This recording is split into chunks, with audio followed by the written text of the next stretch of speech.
in rural... Bonjour! Les façons d'enseigner et conséquemment d'apprendre ont grandement évolué au cours des époques. Mais qu'en est-il des façons d'évaluer l'apprentissage?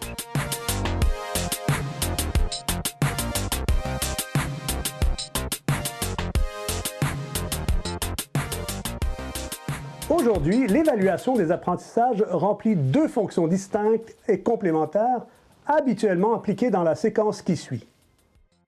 Tout d'abord, l'évaluation joue un rôle de soutien ou d'aide à l'apprentissage.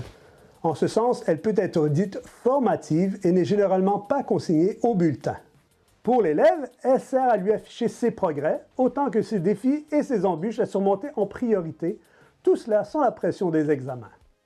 De son côté, l'enseignant peut ajuster sa rétroaction sur mesure en continu et décider des stratégies et activités optimales pour l'apprentissage de l'élève. Les observations faites en cours de route permettent en plus d'ajuster la planification pour l'ensemble de la classe. Sa première considération est donc la progression de la compétence. Mais quand mesure-t-on la compétence?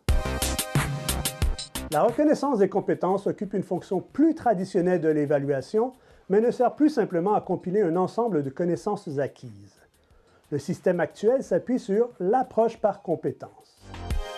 Résumons la compétence comme la mise en œuvre d'une gamme de ressources requises pour accomplir une tâche ou résoudre un problème. Ces ressources incluent des connaissances sur le sujet et celles qui permettent de mettre en branle ces compétences.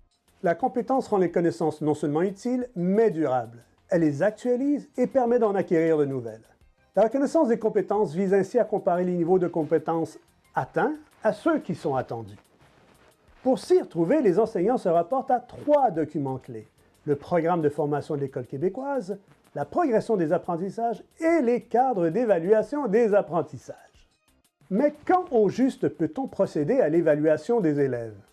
La réponse est toute simple: avant, au début, pendant, à la fin et après la séquence d'apprentissage. Les évaluations en amont offrent à l'enseignant une perspective stratégique clé qui guidera sa planification. L'évaluation fait donc partie intégrante de celle-ci et il est primordial que sa fonction d'aide à l'apprentissage soit considérée comme un élément à part entière du cours pendant sa prestation. Enfin, les évaluations de reconnaissance de compétences viennent clore chaque phase du plan de cours. Ces évaluations visent essentiellement à vérifier la maîtrise des connaissances et des compétences, en plus de certifier la réussite et de permettre la poursuite de l'apprentissage. Et comment évaluerait-on les élèves? Les moyens sont divers et varient selon de nombreux facteurs. L'auto-évaluation ou la co-évaluation entre pairs ou avec l'enseignant ont fait leurs preuves. Les projets de simulation, quant à eux, permettent aux élèves de tester leur niveau de compétence dans des situations concrètes. Les pratiques plus traditionnelles, comme les questionnaires à choix-réponse ou encore les productions écrites, offrent une prévisibilité qui allège la planification. Mais peu importe la méthode privilégiée, un aspect crucial doit y apparaître, la rétroaction. L'évaluation est orientée par trois valeurs dites fondamentales. La justice, l'égalité et l'équité doivent dicter les motivations derrière chaque évaluation. Là où l'égalité repose sur le principe que chaque personne doit être tenue aux mêmes critères et outils d'évaluation, l'équité, elle, vise à adapter l'enseignement selon les caractéristiques individuelles ou communes à certains groupes. C'est ce qu'on appelle la différenciation en éducation. L'évaluation s'appuie de plus sur trois valeurs dites instrumentales. La transparence, car les élèves doivent savoir ce qui sera évalué et comment. La rigueur dans la conception et l'utilisation uniforme et régulière des outils d'évaluation. Et finalement, la cohérence, à savoir que les outils d'évaluation concordent avec ceux émis par le ministère. Si la loi sur l'instruction publique dit que l'enseignant a le choix des moyens d'évaluer les besoins et l'atteinte des objectifs, l'enseignant ne porte pas l'entière responsabilité d'évaluer les élèves. Celle-ci est partagée par les élèves de concert avec leurs parents, mais aussi par les établissements et les centres de services scolaires et bien entendu, l'État. Alors voilà!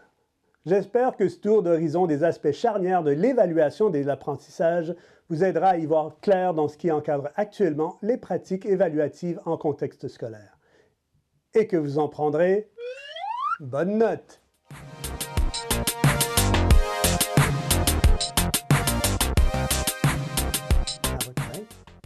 All right. Ça va bien. Hey, ça va bien, là? Hey, on est bon? OK.